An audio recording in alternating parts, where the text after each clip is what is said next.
Bueno, buenas noches a todos. Lo primero que quisiera es agradecer que os hayáis acercado a la biblioteca esta noche. Y bueno, lo segundo, yo creo, bueno, quiero presentaros a Juan Ramón, pero creo que a ninguno os hace falta la presentación oficial de Juan Ramón porque todos lo conocemos y estamos entre familia y amigos. Ante todo, pues agradecerle a Juan Ramón que ya ha venido a Guardamar y que, bueno, Guardamar es su casa, ¿no? No hay que invitarlo porque él ya viene solo. Y antes de contaros un poquito, pues todas las colaboraciones y las obras que lleva a cabo Juan Ramón, que creo que hay que destacarlo en un día como hoy, pues también agradecer a Juan Ramón pues esa etapa que ha vivido en Guardamar la cultura gracias a él. Él ha sido concejal de cultura en Guardamar. Y bueno, yo creo que en una época bastante valiente, porque estaba todo por hacer. Ahora nosotros lo tenemos mucho más fácil porque tenemos, gracias a personas como él, hay espacios en Guardamar como la Casa de Cultura, como las bibliotecas.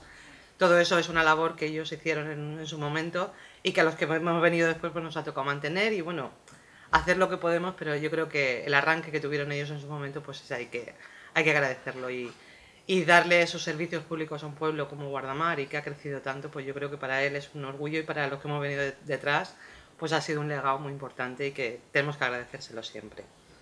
Y bueno, yo quisiera deciros, bueno, pues Juan Ramón ha desplegado como profesor de literatura, que ha sido un profesor de literatura mío en el instituto, una vida dedicada a la docencia de la literatura, pues luego cuando ha podido pues siempre ha desarrollado eso y en colaboraciones en muchos libros, colaboraciones en La Rosa de los Vientos, una antología poética, antología de la lírica amorosa de Vicent Vives, la poesía de Antonio Gracia, Arroyo Claro, Fuente Serena, Su línea de fuego, Leyendas y rimas de Gustavo Adolfo Bécquer, Las cuatro estaciones, Corazón alado, antología poética, Estampas de Platero y yo de Juan Ramón Jiménez, obras en colaboración con otro autor, con Antonio Carvajal, Mañana serán miel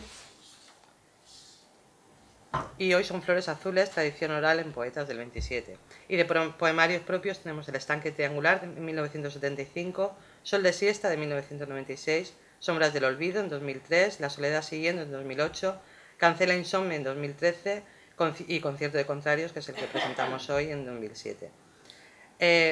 Bueno, todo esto también tengo que destacar que hemos estrenado en Guardamar también su obra de teatro, Sanchica y Aldonza, una visión un poco más feminista de lo que es el Sancho Panza, ¿no? Y bueno, ya os dejo con Juan Ramón, que nos va a contar cosas de su libro.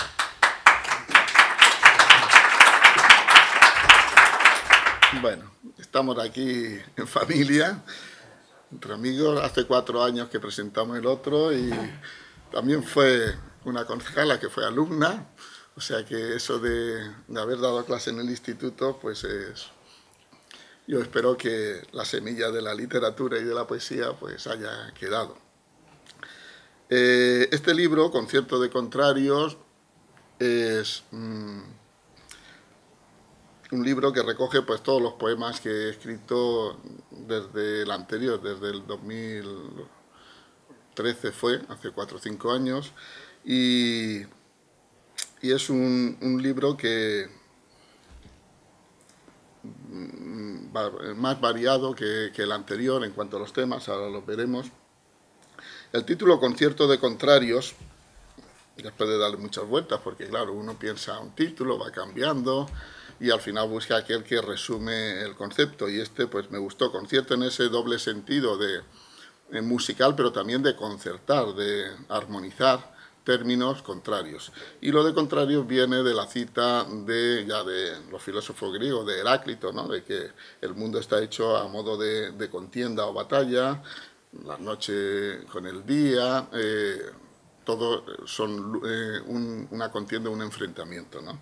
Y es la cita que luego recoge Fernando de Rojas en La Celestina y que encabeza el libro. Cuanto a la portada, no sé si se ve bien o apagamos la luz un poquito.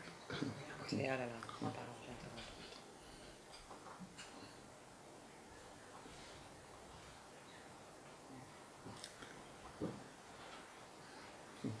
Sí, bueno, también la elegí yo, la editorial me dio para elegir, y después de buscar también algo que tenga relación, pues me gustó mucho. Esta es un cuadro de Bruegel el Viejo, que es un pintor flamenco del siglo XVI, que es la caída de los ángeles, la caída de los ángeles rebeldes, y también plantea ese efecto de lucha, ¿no? De Contrario es un discípulo del Bosco, y también se sitúa pues en ese periodo de finales del 16, que en cierto modo yo creo que es muy parecido al actual. El libro se divide en cuatro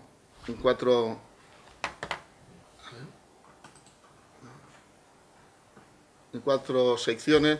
Sucesión de los días. La primera parte va sobre una idea que en mi poesía pues está muy presente, quizás viene de Antonio Machado y bueno, de Quevedo y de otros poetas, que es el tiempo, el paso del tiempo, ¿no? Entonces, Sucesión de los días se centra en este concepto del paso de los días, de los años, y la forma de sobrevivir, ¿no?, a ese tiempo. Lleva una cita de Agustín de Hipona, de San Agustín, que es pues el tiempo. Si nadie me lo pregunta, lo sé, pero si trato de explicárselo a quien me pregunta, no lo sé. Es decir, ese concepto muy subjetivo del paso del tiempo, que yo creo que viene bien con la poesía. El primer poema, El agua y la mirada, que abre el libro, pues sí que habla también de este concepto del tiempo. El agua asciende y desmayada cae, se desgrana, se quiebra en 1000 cristales, si en su afán de ascensión su cima alcanza. El agua que refulge, que se alza una y otra vez y otra y hecha trizas, se precipita sobre sí, no cesa. Agua que la mirada deslumbrada su onda sigue, persigue sin reposo. Agua que con su rito el tiempo mide. Agua que fluye y huye, canta y calma. Agua que absorto miras y no sabes qué cosa puede ser el agua y tú.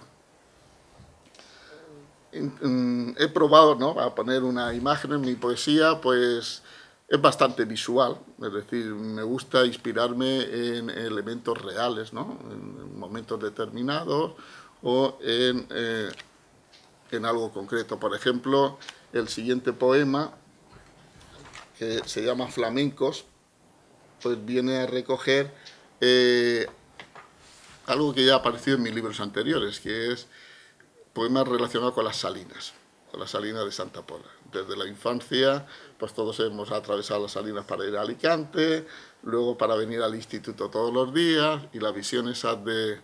Tengo un poema en un libro anterior que se llama Amanecer en las salinas, y aquí aparece también uno que se titula Flamencos, que es un pequeño apunte, ¿no?, casi un cuadro impresionista, pero que es lo que todos hemos visto al cruzar en coche. Por eso hay una palabra en el poema que creo que es la clave, que es asfalto, que es esas salinas, esos flamencos contemplados cuando uno va conduciendo y no se puede detener, ¿no?, bueno, porque lleva prisa. Flamencos. Orada en el espejo quieto de las salinas, los flamencos. Hundidas las cabezas, al aire el plumón blanco y rosa. No te detengas, no interrumpas el cauce de asfalto que te lleva. Guarda para la noche esta luz.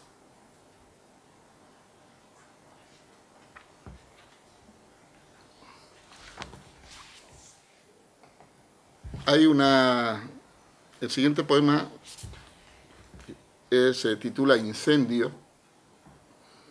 No está escrito con motivo de los últimos incendios, pero bueno, incendios, desgraciadamente, hay muchos, y lo que hago aquí es, pues, recoger la tragedia esa de ver un paisaje con vida, con pájaros, con un bosque, ¿no?, y luego ese mismo bosque quemado, lo que perdemos cada vez que se quema un bosque.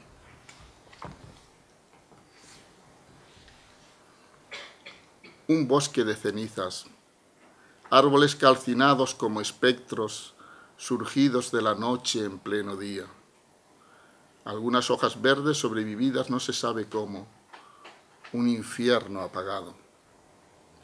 La mirada no piensa, no recuerda, solo ve subyugada la belleza horrible de un paisaje dibujado con toscos trozos negros, un cielo azul indiferente, algunas nubes blancas. El oído sí sabe, nada escucha. Un silencio hiriente le habla bajo un sol implacable de senderos umbríos y alados sueños, de melodías rotas. Así es, así fue siempre. Nada volverá nunca a ser como antes era. El paso del tiempo, pues en este caso, lo cambia todo, ¿no? Partes de un todo es uno de los poemas del libro que en las presentaciones que he hecho y en la introducción y en las críticas que han aparecido, la mayoría lo destacan, ¿no?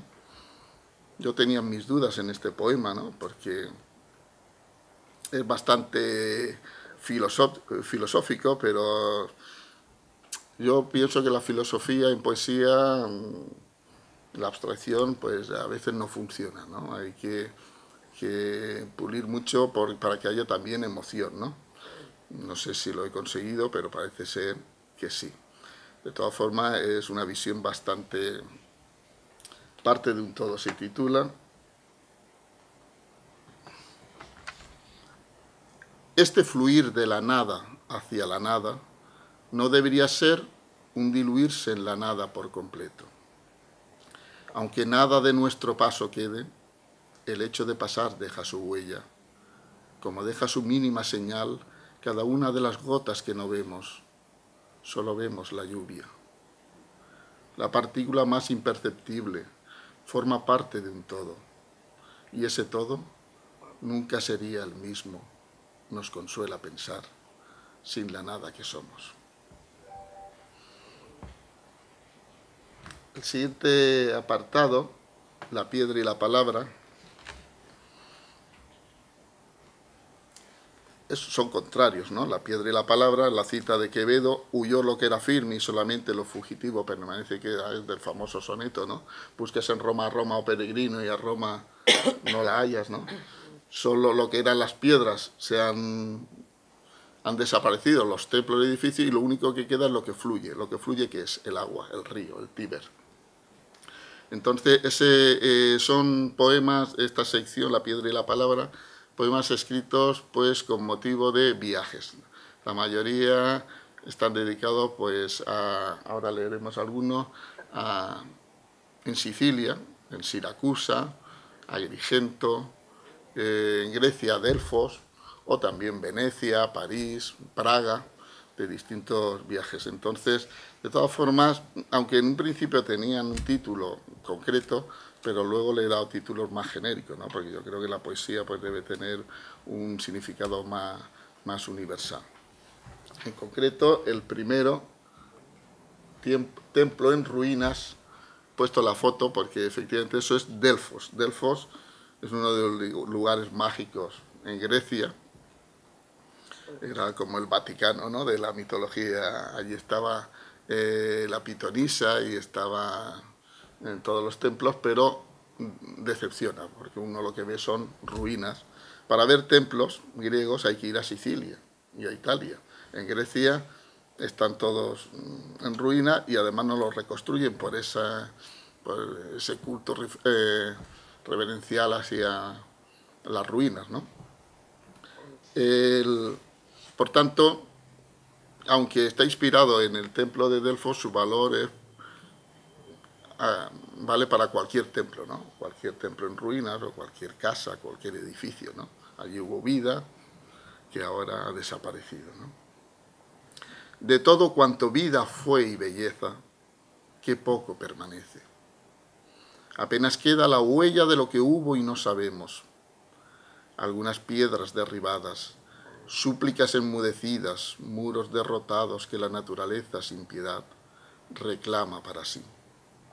Solo la voz, la palabra intangible, fugitiva, infunde vida y forma a lo que en su nombrar de nuevo existe. Esta es una idea que yo repito mucho en las poesías, es decir, la palabra como la única forma de salvar del olvido la vida, ¿no? Lo que ha sido, es decir, todo si no fuera por la literatura, por la palabra, por los documentos escritos que hay de la antigüedad, todo eso queda en la nada, desaparece, ¿no?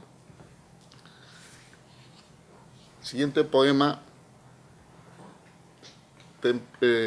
teatro griego. Esto es Epidauro, uno de los teatros más impresionantes que hay, ¿no? Está en Grecia y no sé qué capacidad tiene, pero yo creo que más de 20.000. Se echa una moneda abajo donde está la persona y uno que está en la última parte de arriba escucha el sonido de la moneda. O sea, la acústica es impresionante y además está totalmente en plena naturaleza, no hay edificios alrededor, ¿no? Teatro griego. Qué pequeños los hombres, los actores. Los dioses, qué terribles y crueles. Indiferente, la naturaleza sigue su curso. Los olivos viejos, el aire, el cielo azul y estas piedras sonoras son testigos. Continuidad de la tragedia eterna. En Siracusa, si habéis ido, está la oreja de Dionisio. Dionisio era un tirano esta cueva, que tiene forma de oreja, por eso le han puesto ese nombre, era una cantera de donde sacaban la piedra para construir pues, todos los templos y además lo utilizaban de cárcel. De hecho, allí estuvo encerrado Platón. Y por la acústica que tiene, hay una parte de arriba, dice que él se ponía y escuchaba todas las conversaciones, ¿no? Para espiar, ¿no? Y yo, pues bueno, ya digo, al mismo tiempo estos sitios que dice, bueno, aquí estuvo Platón y todo, pero llega uno y lo que ve son los turistas y allí, los bocadillos, las cosas. Y a su vez, yo aquí juego también con otra oreja, o sea, ¿quién nos espía actualmente? Igual que hacía Dionisio con los que tenía allí, pues actualmente yo creo que el poder también nos tiene totalmente controlado y vigilado. La oreja de Dionisio nos escucha todavía y conduce nuestras voces a oídos del tirano, que sospecha de todos y de todo, como ocurre siempre con los que ostentan el poder. Hoy apenas la oreja de Dionisio retiene la vulgar algarabía de miles de turistas, que en manada penetran impasibles en su oquedad sonora. Otras son las orejas de Dionisio, que ahora nos vigilan, con el mismo sigilo y más secreto. Bueno, luego ya decía, hay otros dedicados a Venecia. Supongo que habéis viajado a Venecia, entonces lo que me llama la atención de Venecia es que pues, cada vez que uno vuelve la ve distinta, porque el agua cambia, descubre nuevos aspectos, dice, bueno, aquí estuve, esto no lo vi, y entonces es una ciudad para mí proteica, del dios Proteo, el dios griego, que es cambiando continuamente de forma. No lo tengo aquí en imagen, pero bueno, no hace falta una imagen de Venecia, ¿no? Todos las tenemos en la mente. Venecia. No es como la primera vez, ni como las otras veces, ni como la última. Mudable, laberíntica, sinuosa, secreta, con tonos y colores tornadizos gastados, la mirada se pierde por canales y esquinas, por muros y balcones. Proteo de las piedras y las aguas. Bueno, la siguiente sección, la tercera, voces y gestos, lleva una cita de Unamuno, leer, leer, leer, vivir la vida que otros soñaron. De hecho, la literatura, la lectura no es más que eso, vivir la vida que otros han vivido, han escrito, han imaginado. Y como profesor de literatura, pues nos hemos enfrentado cientos de veces, ¿no? A los mismos textos, a explicarlo. Y bueno, pues eso a la hora de escribir pues también forma parte de la experiencia personal y por tanto pues también se puede dar lugar a un poema, ¿no? La mayoría de los poemas de esta sección pues están escritos precisamente mientras estaba redactando junto con otros profesores un manual de literatura universal. Y cuando estaba seleccionando los fragmentos de las distintas obras, pues, bueno, no, ya lo han hecho otros, ¿no? Tampoco se puede ser original, ¿no? Que es versificar prosa, es decir, determinados fragmentos de novelas yo lo he transformado en poesía, o sea, tomo la voz de esos protagonistas, Robinson Crusoe, Gulliver, El Cándido de Voltaire, Kafka, etcétera, o también pues Fernando de Rojas, y voy a leer algunos, por ejemplo, La huella, que es está basado en Robinson Crusoe. Todos sabéis que, bueno, Robinson Crusoe está en la isla, consigue allí, a base de tesón y esfuerzo, no convertirse en un salvaje, sino, digamos, civilizar la isla, se monta su casa, crea con unos pequeños granos la agricultura, y llega un momento que es feliz, hasta que un día ve una huella en la playa. Y entonces le entra la angustia, ¿no? De quién puede ser esa huella. No estoy solo, ¿no? En la isla, ¿quién hay? Pues esa idea, que es un pasaje muy famoso, quien habla en el poema es precisamente Robinson Crusoe. Corrí desesperado como un loco por la playa desierta. Un miedo frío se apoderó de mí.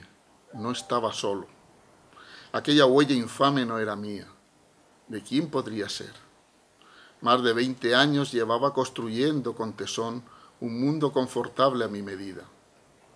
La soledad no me pesaba y era feliz, el soberano sin rival de aquella isla que Dios en mi desgracia generoso me había destinado. Mas ahora el fantasma de una huella parecida a la mía me angustiaba. Alguien, mi semejante, mi enemigo, venía a despojarme de la paz que mi alma disfrutaba en armonía con la naturaleza. Peligraba mi vida y mi obra. Solamente el hombre, entre los seres vivos, es capaz de comerse a los suyos, sus iguales. Efectivamente, la huella es de, si os acordáis, de unos caníbales que estaban en otra isla cercana, que iban allí precisamente a comerse a sus prisioneros, ¿no? Gulliver, los viajes de Gulliver, pues todos recordamos, pues Lilliput, ¿no? Pero son 4 viajes. El primero es a la isla de los enanos, ¿no? Donde él es un gigante, luego a los gigantes y él se convierte, pero hay 2 viajes más. Y el último, que es uno de los más impresionantes, es cuando va al mundo de a un reino donde los caballos son seres racionales que tratan a los hombres como nosotros tratamos a los animales. Y Gulliver allí está muy bien, pero luego cuando regresa siempre añorará su estancia con los caballos, que es una sociedad de gente sin maldad, bondadosa, racional, y que tiene a los hombres como bestias traidoras, cobardes, y los tienen en pesebres o por allí. Y en parte, pues, tenía razón, ¿no?, sobre la naturaleza humana en esto.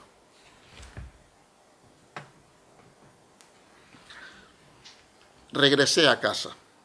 Mi mujer, mis hijos, que me daban por muerto, me abrazaron. No pude soportar su olor, su piel, el pan que me ofrecían, sus agudas voces desagradables de yahús. Debo contar mis viajes, lo que he visto. 5 años llevo en este encierro, lejos de mis amados Whims, y cómo añoro su bondad, la belleza de sus almas, la ausencia de mentira, su ordenado mundo de seres racionales, limpios, tan diferente al de mis semejantes. Podría convivir en paz con ellos si supiera que solo se limitan a las insensateces y defectos que la naturaleza nos ha dado. Ladrones, picapleitos, militares, políticos, traidores, necios, todos forman parte del curso natural de las cosas, mas nunca entenderé la ignorancia, maldad y feos vicios que ostentan con orgullo. 2 caballos he adquirido con mis ahorros, 2 caballos jóvenes que me comprenden y cuyo olor me da fuerzas. Con ellos converso y en intimidad recíproca paso las horas y mi vida pasa. Swift era bastante pesimista, ¿no?, sobre el concepto que tenía de la naturaleza humana. Era uno de los grandes satíricos que hay, de las sátiras, y Los viajes de Gulliver, que se tiene como un libro para niños, y no lo es, no lo es una de las sátiras más mordaces que hay sobre los vicios y la naturaleza humana. Bueno, voy a leer 2 más. Kafka escribió al final de su vida una carta al padre. O sea, todo el mundo kafkiano, Kafka, sabemos que sus novelas pues son angustiosas, y tuvo una relación con su padre muy tremenda, ¿no? Su padre lo despreciaba, lo humillaba y quería que se dedicase al negocio, pero él no, su vocación era otra, y llevó siempre... De hecho, le escribe esa carta al padre donde le dice cosas tremendas, pero no llegó a entregársela a su padre. Y es una carta que es un texto que se publicó después de su muerte. Yo, en vez de carta al padre, yo lo que he compuesto aquí es un poema que se titula Carta a Kafka. Querido Kafka, me preguntas por qué te tengo miedo. No sé qué contestarte, pues aún en tu ausencia, al escribirte, el miedo me atenaza. Nunca me has golpeado de verdad, mas tus escritos, que recuerdan tanto al padre que se quita el cinturón y lo deja apoyado en una silla, a la vista de todos, me han resultado siempre más angustiosos que el castigo mismo. Es como si te fuesen a ahorcar y tienes que asistir a los preparativos, y solo un segundo antes, ya la soga rodeando tu cuello, te enteras del indulto. Me reprochas también que vivo en la abundancia, que mi vida es muy distinta de la tuya, siempre bajo el yugo de un padre autoritario y opresor. Pero el padre es siempre el padre. Tú mismo nunca fuiste capaz de reprocharle cara a cara su conducta. Una carta que jamás llegaría a su poder fue tu cobarde desafío. Ahora quieres que yo no tenga miedo de ti y que te hable sin reparos. Mas no es posible mientras tu paterna sombra cubra mi corazón sin rostro. Bueno, el mundo kafkiano.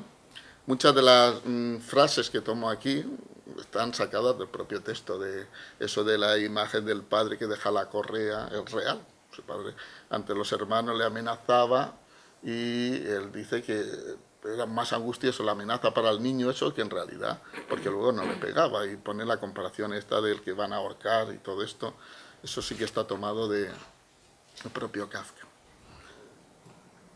Y por último, un mundo que me atrae bastante últimamente, de hecho el nuevo libro de poesías que estoy ahora con él va sobre el mundo de la filosofía zen japonesa. Los templos de Kioto es uno de los lugares que me gustaría visitar. Está un poco lejos, pero bueno, si no lo he visitado físicamente, sí que lo he visitado mentalmente, sobre todo leyendo literatura y concretamente una novela de Mishima que se llama El Templo Dorado, y el protagonista, aquí hablo precisamente del protagonista de esta novela de Mishima, es un monje que entra a trabajar en el templo de oro, el templo dorado, y que, esto es histórico, al final, obsesionado por su búsqueda de la belleza perfecta, absoluta, le pegará fuego a este templo. O sea, el que se visita actualmente está reconstruido en un templo que está cubierto con paneles de oro. De hecho, pues tenemos fotografías, ¿no? Hay fotografías. Kioto. Refulgen sus doradas maderas con el sol naciente. El agua inmóvil duplica su invertida simetría. Nada en el mundo supera su belleza, le contaba su padre a Mizoguchi. Y aquel pabellón de oro hecho con el sonido de sus palabras, lo inundaba todo. Las colinas de mayo cubiertas de hojas nuevas, los arrozales como espejos que contemplaba en la distancia, la luz después del aguacero. Todo cuanto veía e imaginaba era reflejo del soñado templo fulgente, el templo de oro de Kinkaku, que cuando sea monje incendiará, poseído de un ansia de belleza inalcanzable. Bueno, y por último, la última sección, la luz desde la sombra,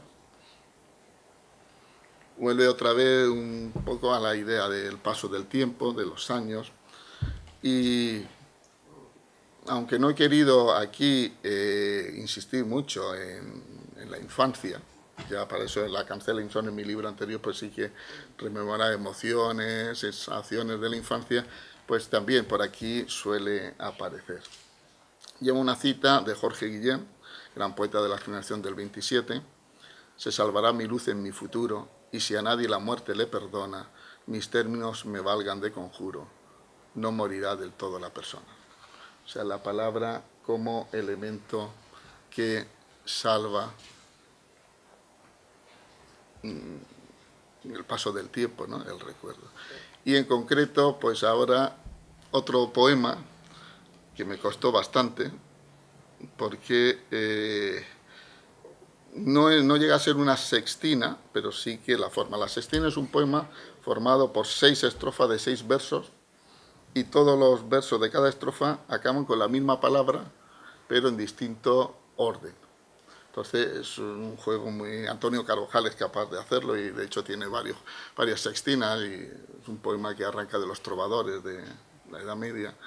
Y yo aquí lo que hago es repetir una serie de palabras, pero no al final de versos, sino dentro. Y lo que hace se titula El baile, y lo que evoca o recuerda es un baile de la adolescencia de los guateques. De hecho, el poema este está dedicado al grupo de Amix, que aquí hay muchos presentes. Primero es un baile, se pone que en la adolescencia, luego es el recuerdo de ese baile, y luego al final será solo la música y al final solo la palabra. O sea, desaparecerá el baile, desaparecerán los recuerdos, desapareceremos nosotros y quedará el poema.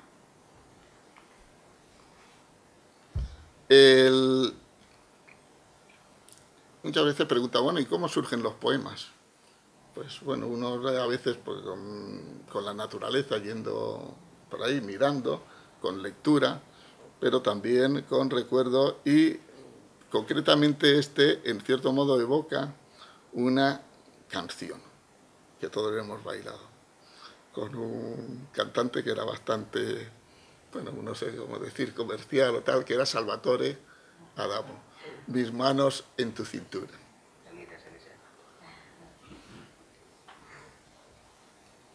El baile.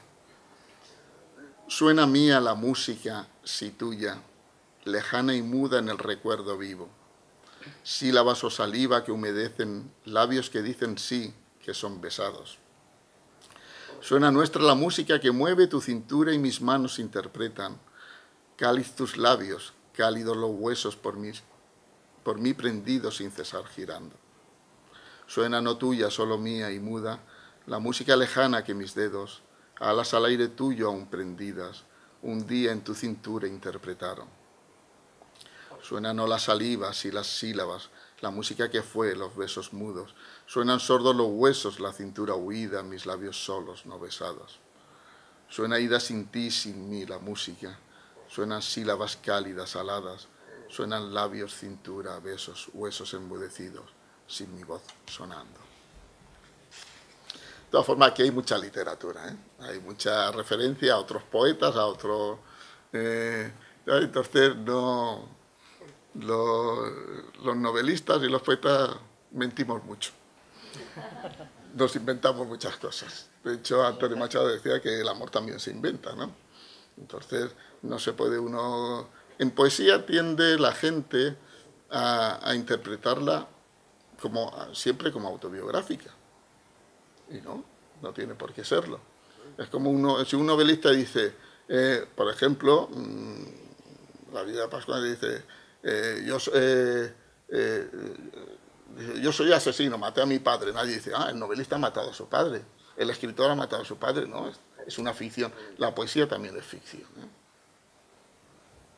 Y por eso, cuando se habla de Becker y tal, claro que siempre hay mujeres reales en la vida de Becker, pero no tiene por qué coincidir con las mujeres de su poesía, ¿no? Bien, y ya por último, antes y ahora.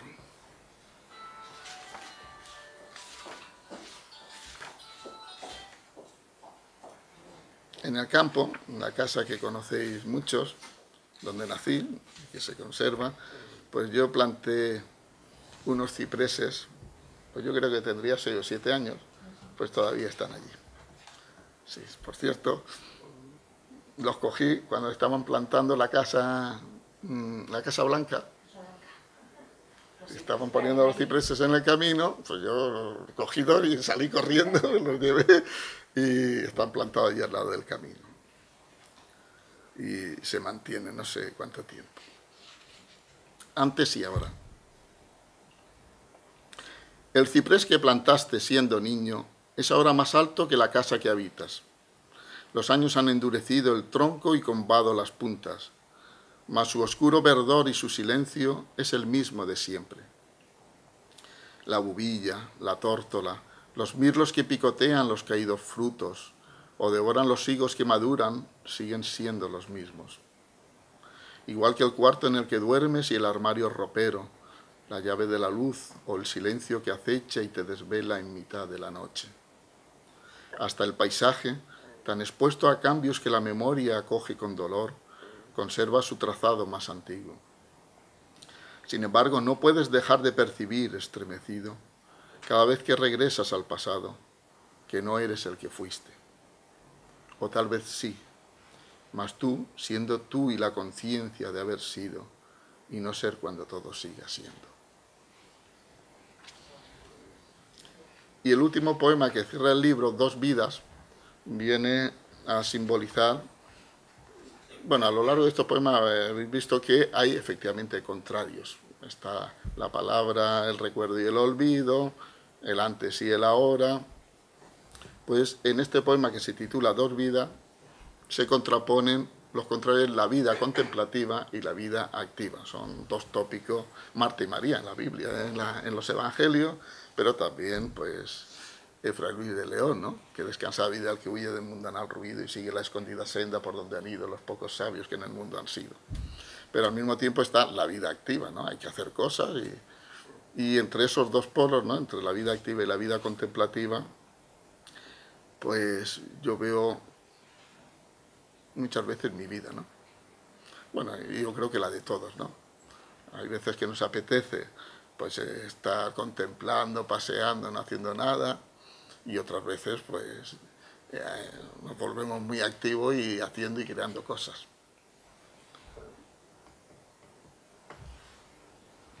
Dos vidas. Amas la vida retirada, vida que se nutre de paz y no malgasta las horas en labores infecundas. La vida amas de quienes se dedican a la verdad, el bien y la belleza, sin ser esclavos de otras ambiciones. Amas también la vida activa, vida digna de elogio, distinción y fama, si plena de invenciones y virtudes, guía sus pasos hacia los humildes, y con fraterno y generoso afán los hace ser mejores, no los daña. Ambas búsquedas y en lucha permanente, las dos en ti conviven y combaten. La vida activa que la acción te empuja, la vida ociosa que la paz te ofrece. Bueno, este es el cierre del libro y hay otros poemas que dejo para que disfrutéis y si queréis hacer alguna pregunta, pues yo encantado. Gracias.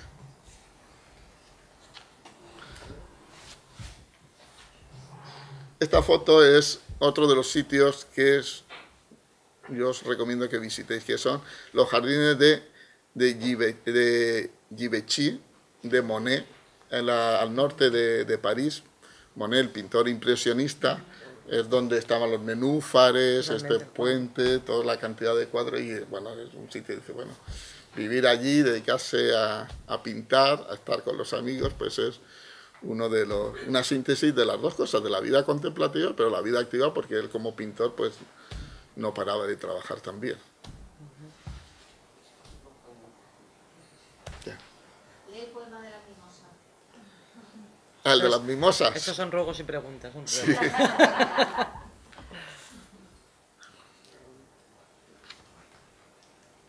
Bueno, el de las mimosas. En Guardamar no hay mimosas. Sí, sí que hay, sí. Sí. Es que en Alicante, al salir del instituto, o Almir, estaba el suelo cubierto. Pues en el paseo había muchas. Sí, antes de los paseos. Pues este poema es así, salgo del instituto, voy caminando por las aceras, está el suelo cubierto de mimosas y de pronto pues uno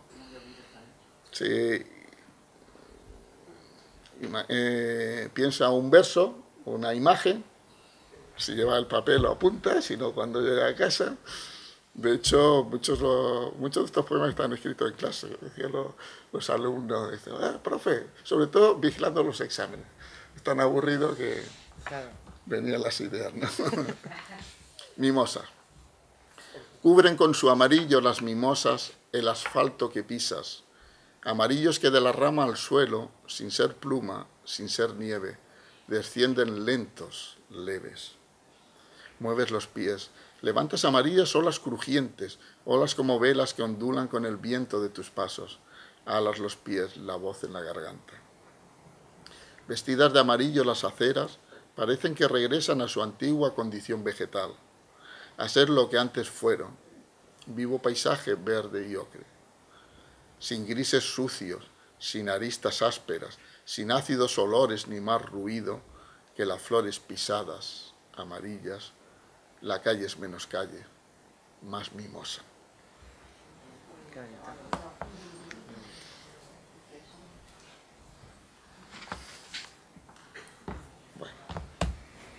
Pues nada, si no tenéis nada que preguntar, que seguro que tenéis. Estaré encantado. Sí. Estaré encantado. Yo no sé si lo de haber puesto los poemas, ahí sí que quiero vuestra opinión. Si poner los poemas con fotos ayuda o pierde el poema. No. Sí. Es que te transporta más a... En ese caso, ahí cuando dices el agua inmóvil duplica sus vertidas en días, si no lo ves, Sí. Claro, lo captas. efectivamente. Estás viendo. Y yo apuesto por los cipreses y la puerta de tu casa. Le ha encantado, Mari Carmen. Le ha encantado. Además estamos en un mundo tan visual que todo nos entra, Claro. que es que ya Te transporta a... estamos ahí, sí, sí. Hombre, de hecho, cuando yo escribo el poema, yo tenía delante esta imagen, ¿Ves? Claro. esta foto, ¿no? De la misma manera, cuando lo estás leyendo, esto te ayuda. Sí, Te ayuda, sí. sí. Claro, es que la Me poesía, gusta. Lo sienten más. en la poesía es fundamental la disposición de las palabras. Los versos no es... Hombre, hay poetas ahora de esos que escriben como les salga, llegan al final y cambian, ¿no? Estos son todos los versos, aquí todos están medidos, la mayoría son endecasílabos, heptasílabos, los endecasílabos con su acento en la sexta o en la cuarta, claro, cuarta, sexta, porque si no, no funciona. Y efectivamente, la poesía o mantiene... yo siempre lo digo, es decir, cuando a un niño le gusta la música, ¿qué hace? Los padres. Ya estudias solfeo. A estudiar solfeo y ya está. Cuando se le gusta la poesía, que no lo mandan a una academia de poesía. O le dan un manual de métrica. No, parece que la poesía es sentimiento. Evidentemente, sentimiento, pero Becker, que es el gran poeta del sentimiento, es el que más lucha por dominar el idioma, ¿no? Y trabajarlo. Y si luego llega con esa emoción, con esa intensidad, es porque hay una técnica. Hay una técnica que está detrás, que no... Bueno, el oído sí que la percibe, porque si... Cuando esto es como, pues en la música, No hay, está todo muy... El endecasílabo tiene un ritmo, el octosílabo tiene otro, entonces si tú eliges el octosílabo, el efecto del poema es uno. Los romances no suenan igual que los endecasílabos o los versos cortitos, ¿no? Y por eso digo que a veces, hombre, ya los caligramas ya es el extremo, cuando las propias letras hacen el dibujo del tema de lo que uno que está escribiendo, pero de todas formas yo creo que también es importante la disposición de los versos, ¿no? Verlo. Tiene una parte visual la poesía que yo creo que es interesante. Sí, Pepe. Entonces, en ese caso, tú estás hablando además de la poesía de verso. Hay poesía que no es versada, ¿no? Un tipo... Sí, el verso libre. Pero el verso libre tiene truco. Es decir, incluso Poeta en Nueva York de Lorca, poesía surrealista, que tiene la escritura automática, eso de entrar en trance y escribir y todo. Si uno coge Poeta en Nueva York, la poesía surrealista, y va midiendo, y hay endecasílabos. Están disimulados, pero hay unas pausas acentuales que van marcando el ritmo. Y la prosa también tiene su ritmo. Lo que pasa es que no es repetitiva como la poesía, pero un buen escritor, si no tiene ritmo, esa prosa no entra. Otra cosa es hombre, que no haya oído para la poesía. Es decir, efectivamente, pero así como uno escucha una canción y si se le va una nota, la gente enseguida se da cuenta y dice, es desafinado. En poesía, la gente no dice ese poeta, es que los poetas desafinan. Hay que saber mucho para detectarlo. Es que... El maestro. No, yo no... No, maestro me refiero Sí. Hombre. Que yo hacía tiempo que no oía lo de los endecasílabos, los alejandrinos, y yo me acuerdo de lo que él nos machacaba la métrica en las clases de literatura, que eso pues marca. Y es que no, marca bastante. Más que el verso libre me refería, si no hay, yo desde pequeñito cuando estudiaba también me decían que había una parte de la poesía que no necesariamente tenía que ser versada. Que la poesía puede decir series bonitas tipo prosa, pero no necesariamente en verso. Hombre, el poema en prosa, está el poema en prosa, pero es que eso es para mí una contradicción. Tú puedes hablar de prosa lírica, eso sí, es decir, una prosa que al leer te produce la misma emoción, despierta en ti lo mismo que la poesía. Pero tiene, claro, es prosa. Y si es prosa, entonces tiene escribir prosa, pero consiguiendo el efecto de la poesía.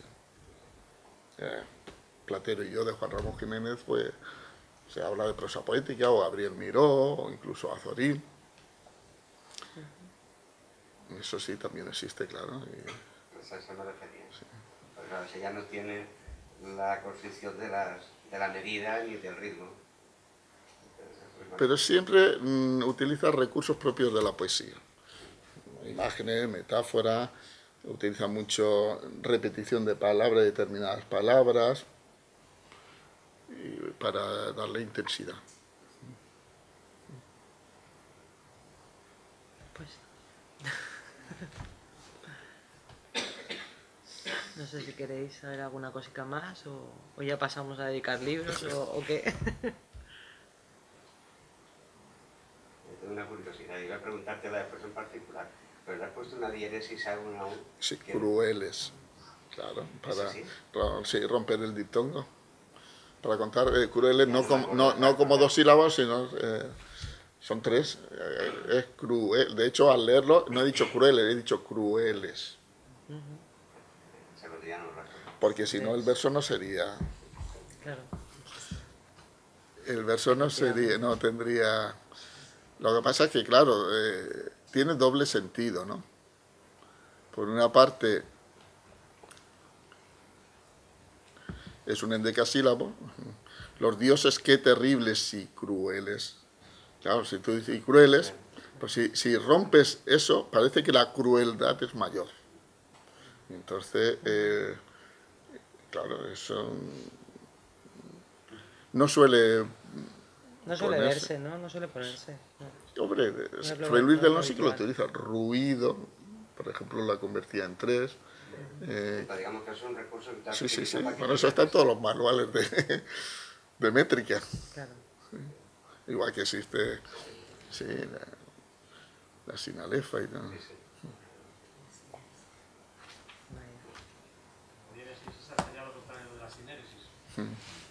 Sí. Está claro. Están las cesuras también Ya se lo más. Es que claro, cuando se te va recordando, pues sé que es una cosa que si no la trabajas normalmente, pues te cuesta eso, encontrarte. Cuando te encuentras, sí, está claro. Eso alejandrino, que son 7 más 7, 14. No sé si sí que tengo algún poema con el alejandrino. Sí, la luz, sí.